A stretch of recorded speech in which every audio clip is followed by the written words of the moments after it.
জুলাই সনদের অর্জনকে পরিপূর্ণভাবে বাস্তবায়ন করতে হলে এর সুনির্দিষ্ট বাস্তবায়ন পথরেখা জাতির সামনে পরিষ্কারভাবে তুলে ধরতে হবে বলে জানিয়েছেন জাতীয় নাগরিক পার্টি এনসিপির সদস্য সচিব আক্তার হোসেন। আজ ঐক্যমত্য কমিশনের সঙ্গে এনসিপির বৈঠকের পর সংবাদ সম্মেলনে হাজির হন দলের সদস্য সচিব। তিনি বলেন, জুলাই সনদ শুধু আনুষ্ঠানিকতা নয়, বাস্তবায়নের মাধ্যমেই এর প্রকৃত সাফল্য নিশ্চিত হবে। ওয়ালটন এখন দেশের সীমানা পেরিয়ে পৌঁছে গিয়েছে 50টিরও বেশি দেশে। ওয়ালটন, ঘরে ঘরে বিশ্বজুড়ে। আমরা মনে করি জুলাই সনদ স্বাক্ষর শুধুমাত্র আনুষ্ঠানিকতা।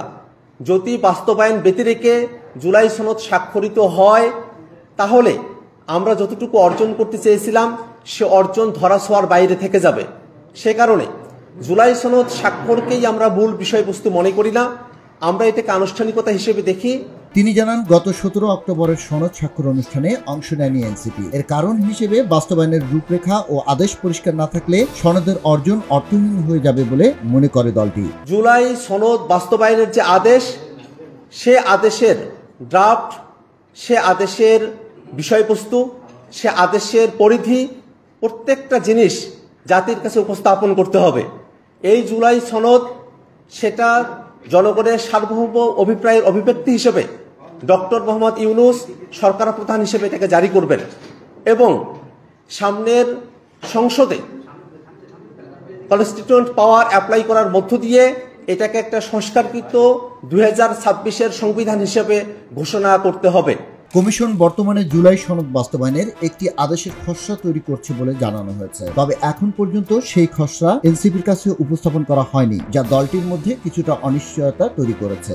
কমিশন জুলাই সনদ বাস্তবায়নের ব্যাপারে যে আন্তরিকতার জায়গা থেকে জুলাই সনদ বাস্তবায়ন আদেশ প্রস্তুত করার কর্মসূচি হাতে নিয়েছে, সেটাকে আমরা সাধুবাদ জানাই।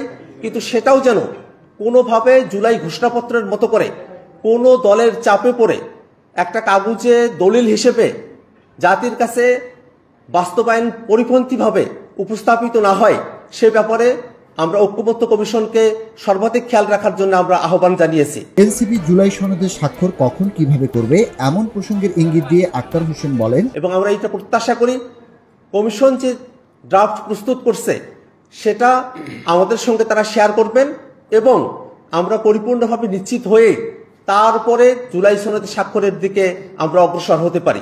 সাংবাদিকদের মুখোমুখি হওয়ার আগে আজ সকালে এনসিপির সদস্য সচিব আক্তার হোসেনের নেতৃত্বে 5 সদস্যের একটি প্রতিনিধি দল জাতীয় সংসদ ভবনের এলডি হলে ঐক্যমত্য কমিশনের সাথে এক বৈঠকে অংশ নেয়। বৈঠক শেষে এনসিপি আশা করছে কমিশন দ্রুতই বাস্তবায়ন আদেশের খসড়া উন্মুক্ত করবে এবং জাতির সামনে জুলাই সনদের পূর্ণ রূপরেখা তুলে ধরবে। এলো খবরের কাগজ, নিখাত, নির্ভীক, নিরপেক্ষ।